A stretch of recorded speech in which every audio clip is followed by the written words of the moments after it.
जय जगन्नाथ।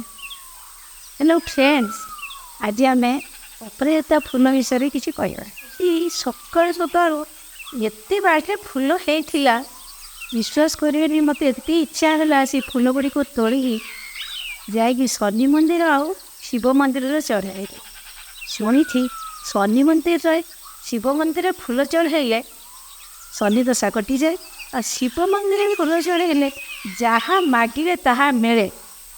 जानते बंधु ए फूलर डाल पत्र फूल चेर मंजीर औषधीय गुण भरपूर अच्छे। बंधु आपण मैंने जानते या भितर मत भीषण काश ठंडा जर हो जाता मु तार मंजी को तेलर फुटाई लगेबार मत बहुत उपशम लगी भल भी हो जाती।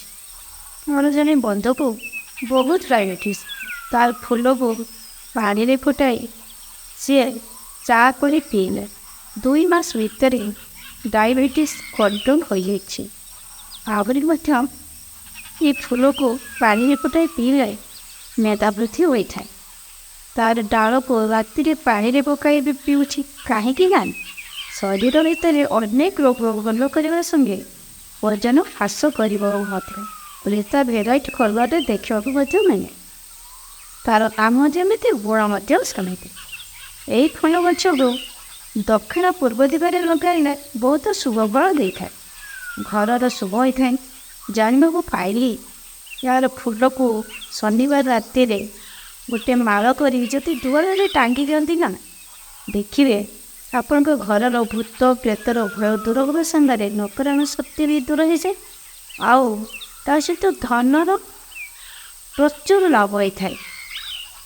फूल तोली हार करी दुआरे टांगी देवे तापर एत शुभ फल पाइली विश्वास करेबनी। अपराजिता फूल को कई नीलकंठ शंखपुष्पी विष्णुकांति था। हेलो फ्रेंड्स, आपण मैंने अपराजिता गच समस्ते लगातु ये भिडियोटी को आशा करुँच लाइक और सब्सक्राइब अधिना करेंगे।